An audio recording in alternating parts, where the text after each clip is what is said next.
Во студиото со вас Иван Кузмановски. Добро вечер ви, благодарам што сте со нас. Силниот ветер попладнево го реактивираше пожарот во Кавадаречко Раец. Првичните информации се дека е подметнат, а веќе има приведено и осомничени лица.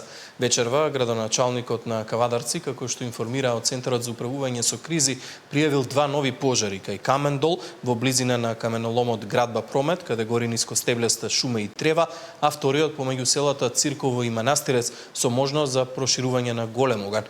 Двата пожари се на 5 и 8 километри од првиот пожар кај Раец.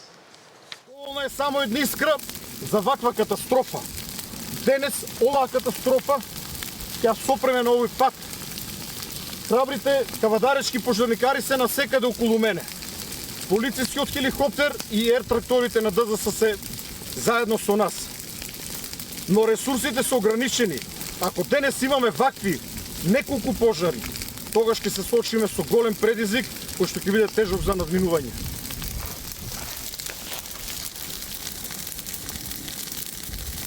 Мојата слика, која што ја добивме како фотографија и снимка, ја добивме од наш сограѓанин кој што има викендица наспроти исто село Раец. И точно во почетна фаза ги има снимено 5 точки на отпочнување на чадење и отпочнување на горење на пожар. Значи, 5 точки се снимани од лице приватно кое што има викендица и истите тие 5 точки се направени после во жаришта и се спојуваат во голем пожар. Така да можам да кажам 100% сигурно дека пожарот е подметнат. 6 нови случаи сумнителни на западно-нилска треска има на инфективна клиника. Тројца пациенти се уште се критични и поставени на респиратор. 6 нови сомнителни случаи на западно-нилска треска се хоспитализирани на клиниката за инфективни болести. Расте бројот на пациенти кои се јавуваат на клиника со воспаление на мозокот за кои сомнежот е дека се последица на оваа инфекција. Се прават дополнителни испитувања, но според клиничката слика и симптомите со кои се примени во клиниката укажуваат на западно-нилска треска која ја пренесуваат заразените комарци. Пациентите се од значи сите се од Скопје, од различни населби, како што се и другите потврдени случаи. Кај нив се прават дополнителни исследувања за да се види дали се работи за ист причинител што ја предизвикал инфекцијата на централниот нервен систем. На инфективната клиника со лабораториска потврда на западно-нилска треска се 10 пациенти, од кои тројца се уште се на оделот за интензивна нега. Состојбата на сите хоспитализирани, тие што се во оделот за невроинфекции, е стабилна и е во тек болничкото лекување. Додека 3 пациенти се во оделот за интензивна нега, кај нив состојбата е иста, се уште се смета за критична состојба и тие се на механичка вентилација. Во соопштението од Министерството за здравство за епидемиолошката состојба е наведено дека нема нови потврдени случаи. До Институтот за јавно здравје велат не се пристигнати нови лабораториски потврди. Последните примероци од суспектните случаи се негативни на ПСР тестирањата. Исто така на клиниката за инфективни болести велат дека нема ново примени пациенти со сомнение за западно-нилска треска. Од Министерството укажуваат дека се во координација со надлежните институции и продолжуваат внимателно да ја следат состојбата. Инфекцијата не се пренесува од човек на човек, туку од убод на заразен комарец. Препораките од ИА за граѓаните се да нанесуваат средства кои ги одбиваат комарците, особено доколку патуваат во подрачја каде има ризик од вакви заболувања. Ваквите средства може да се користат во секој период од денот во затворен и на отворен простор. Комарците кои пренесуваат зараза се најактивни во текот на денот, особено во раните утрински и доцните попладневни часови, додека комарците кои ја пренесуваат маларијата се најактивни од самрак до изгреј сонце. Годинава се регистрирани најголем број на случаи на западно-нилска треска, а освен оваа вектор пренослива болест, има и 8 случаи на маларија, денга и зика.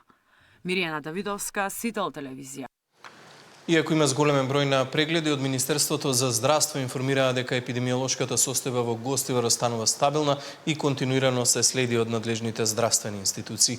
Во текот на 2 август се регистрирани вкупно 84 први прегледи, што е за 27 повеќе во споредба со претходниот ден, кога беа евидентирани 57.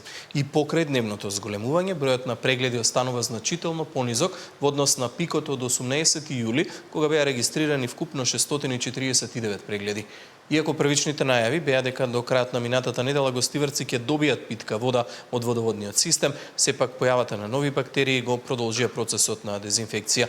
Анализите кои се вршат секој ден треба да обезбедат 3 последователни извештаи без присуство на бактерии, за да може да се потврди исправноста на квалитетот на водата. Според последните информации од управувачкиот комитет за кризи, во водоводната мрежа е изолирана бактеријата Pseudomonas aeruginosa. Бактериите од оваа група предизвикуваат инфекции на кожата, очите и ушите, а може да доведат до инфекции на уринарниот тракт и белите дробови кај чувствителни лица. Водата за пиење од водоводниот систем во Гостивар беше целосно забранета на 17 јули, а од минатата недела е дозволена само за техничка употреба. Вореден инспекцијски надзор во 3 болници по случајот со парализираната родилка од Струмичко. Од Министерството за здравство велат дека ги проверуваат здравствените установи од Струмица, Штип и клиниката за неврологија, односно сите во кои била лекувана родилката. Семејството е уверено дека има лекарска грешка и според нив таа е направена во клиничката болница во Штип. Министерството за здравство суетен инспекцијски надзор во 3 болници ќе проверува што ја предизвикало парализата кај 19-годишната родилка Станка Михајлова од Струмичкото село Баница. Државниот санитарен и здравствен инспекторат ќе чешла медицинската документација за пациентката во болниците во Струмица, Штип и Универзитетската клиника за неврологија во Скопје. По анализа на прибраните материјали ќе следи и заклучокот од стручниот надзор, кој треба да покаже како родилката останала неподвижна по породувањето со царски рез. Министерството за здравство уверува дека случајот ќе биде разгледан темелно, професионално и докрај. Ниту еден аспект нема да биде изоставен, а доколку се утврдат пропусти, ќе бидат преземени соодветни мерки согласно надлежностите и важечките законски прописи. Случајот во јавноста го отвори семејството на родилката. Незиниот свекор тврди дека компликациите започнале веднаш по породувањето во Штипската клиничка болница. Потоа со денови била препраќана меѓу болниците во Скопје, Штип и Струмица. Ако има правда, мислам дека треба да се најде причината. Значи правдата е најбитна. Треба да видат, сварно да се заинтересират медицината, дали ќе биде гинекологија, дали ќе биде неврологија, дали ќе биде останати други подзадина медицини, сакам да видат од што е и како е. Породувањето било спроведено со спинална анестезија, за која Стојанов вели дека никој од лекарите не го известил семејството дека ќе биде користена за реализација на царскиот рез. Она е оштетена од зад на рбетот. Тоа е од што? Тоа е од анестезијата. Спинална анестезија и ставиле без да знаеме ние и никој од родители и од нейните родители. Они се требале нас да ни известат дали сакате да ставаме спинална анестезија или целосно да ја успиеме, не да ја боцкаме во рбетот. Тоа не ни рекоа нас. Од клиничката болница во Штип уверуваат дека породувањето и постоперативниот тек биле уредни, а пациентката била испуштена во добра здравствена состојба. Промената на рбетниот столб според првиот човек на болницата анатомски не одговарала на местото каде била аплицирана анестезијата. Анатомски промената не се наоѓа во регијата каде што се аплицира спиналната анестезија, која се изведува во лумбалниот дел. Поради тоа, ваквата промена не може да се поврзе со апликацијата на спинална анестезија при царскиот рез, објасни на Facebook директорот Владко Захариев. Тој додава дека ќе понесе одговорност заедно со персоналот доколку анализите утврдат лекарска грешка во случајот со младата родилка. Породувањето на 19-годишната Михајлова е направено на 26 јуни во Штип. Таа е мајка на уште едно дете, старо 3,5 години. Зоран Јаневски, телевизија.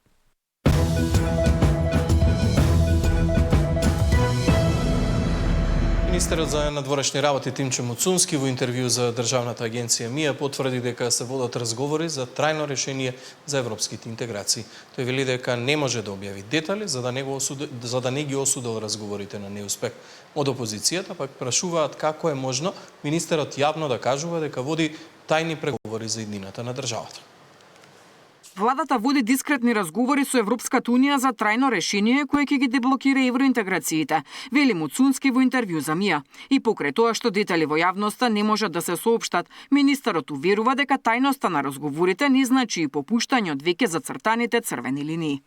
Разликата помеѓу оваа влада и претходните влади е што ние не сме подготвени за попусливост по прашања поврзани со идентитет, историја, јазик и култура.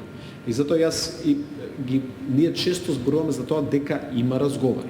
Ние не смееме да ги споделуваме деталите од тие разговори, бидејќи ако почнеме со јавноста да ги споделуваме, тогаш ги осудуваме на неуспех. Но граѓаните треба да бидат спокојни дека нашата влада јасно знае како го има добиено својот легитимитет, јасно го следи ставот на граѓаните по однос на ова прашање и има јасно нацртани црвени линии и позиции и прашања за кои што не е подготвена да преговара. Така да работиме на решение, но ќе повторам, не решение по секоја цена и не решение кој што само по себе нема да биде одржливо и кој што ќе создава ризици да повторно бидеме во оваа ситуација во која што се наоѓаме сега. Муцунски вели дека владата останува посветена на реформите, особено во делот на правосудството и борбата со корупцијата, зашто потврда ќе стигне и во најновиот извештај на Европската комисија за напредокот на земјата. Критики на оваа тема упати кон опозицијата. Ако ме прашувате дали ни е потребен консенсус, без никаква дилема. Но тука прво опозицијата мора да почне да живее во рамките на реалност. А реалноста е дека нејзината попусливост и немањето на капацитет далеку сежно да се гледаат последиците од тоа што се случуваше во 2021 и 2022 година, не доведе до оваа позиција до која што сме сега. Имаат легитимно право. Па јас би рекол, скоро сета дадат и критика и став. Тоа е функцијата на опозиција во една парламентарна демократија, нели?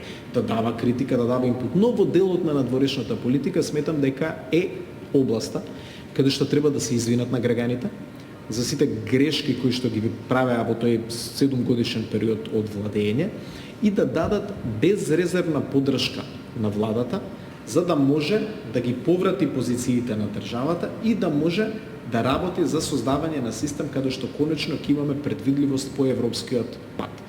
Не постои земја во светот во која министер за надворешни работи јавно кажува дека води разговори за судбината на државата, но тие се тајна, реагираат од СДСМ. Како може иднината на Македонија да биде тајна за нејзините граѓани? Претходната влада на СДСМ покрај дипломатските успеси, НАТО и почетокот на преговорите со Европската Унија беше пред се транспарентна. Не работеше зад затворени врати и далеко од очите на јавноста, стои во писменото соопштение на СДСМ. Деспина Тодоровска, Сител телевизија. Лидерот на ЗНАМ Максим Димитриевски, кој беше гостин во тема на денот, вели дека не е информиран за резолуција која би била внатрешна гаранција за уставните измени, но неговата партија ќе прифати се што ќе ја гарантира европската иднина без да ги загрози идентитетските прашања. Дали воопшто ЗНАМ би размислил за една таква идеја на внатрешни гаранции за кои што се зборува Гаранциите се неопходни, но ајде да го слушнеме предлогот. Јас не сум информиран за овој предлог, немам разговарано ниту со министерот за надворешни работи Муцунски, ниту пак со премиерот на оваа тема, да го слушнеме предлогот, па тогаш ќе го разговараме. За нас е прифатливо се што не придвижува напред, што ќе не стави рамо до рамо со државите членки на Европската Унија на иста маса, но при тоа нема да го загрози македонскиот идентитет, јазик, култура и историски континуитет и секако дополнителни обврски на другата страна за имплементација на пресудите од Меѓународниот суд. Поради неработниот понеделник, Регулаторната комисија за енергетика ќе ги објави новите цени на горивата утре, а ќе важат од среда. Според берзанските движења се очекува намалување на актуелните цени. Драматичен пат на цената на суровата нафта на светските берзи во пресрет на седницата на Регулаторната комисија за енергетика, која поради денешниот празник утре ќе носи одлука за нови цени на горивата. Од отворањето на берзите, суровата нафта се тргува помеѓу 82 и 84 долари за барел. Ова е сигнал за можен пат на цените на горивата. Такви очекувања во текот на минатата недела имаше и премиерот Мицкоски кој кажа дека неделава ќе се прави анализа на цените на горивата, па ќе се одлучува дали ќе бидат преземени некакви мерки. Додека владата анализира, синдикатот бара итни и координирани мерки за заштита на животниот стандард на работниците и граѓаните. Од Сојузот на синдикати на Македонија за Ситал велат дека според податоците на Евростат, македонските работници се меѓу најниско платените во Европа, а нивната куповна моќ останува меѓу најниските. Државата мора навремено и одговорно да реагира со цел да се спречи нов бран на поскапувања кој повторно би се префрлил на товар на работниците. И покрај досегашните мерки за стабилизирање на цените на горивата, очигледно е дека тие не се доволни. Потребно е владата да разгледа дополнителни интервенции, вклучително и намалување на акцизите и другите давачки на горивата, доколку постои фискален простор, засилена контрола на цените и маржите и кај основните производи, како и спречување на неоправдани поскапувања. Трендафилов вели дека единствена долгорочна заштита на животниот стандард е континуиран раст на платите. За него несфатливо е како цените на производите растат сега, кога цените на горивата се стабилизираат. Загрижува тоа што и денес, како и периодот кога цените на горивата надминаа 100 денари за литар, повторно се најавуваат нови поскапувања, но јавноста добро памети дека кога цените на горивата подоцна значително се намалија, голем дел од цените на производите и услугите не се вратија на претходното ниво. Затоа оправдано се поставува прашањето дали повторно ќе се префрла целиот товар врз граѓаните и работниците, наместо цените да се формираат врз основа на реалните трошоци. Од почетокот на војната меѓу Соединетите Американски држави, Израел и Иран, цел свет претрпе ценовен шок на горивата. Од март до сега бензините во Македонија поскапеа за 18,5 денари за литар, додека дизелот се точи за 27,5 денари поскапо. Даниел Василев, Сител телевизија. Следните вести се во 23 часот, до тогаш останете со Сител. Пријатно.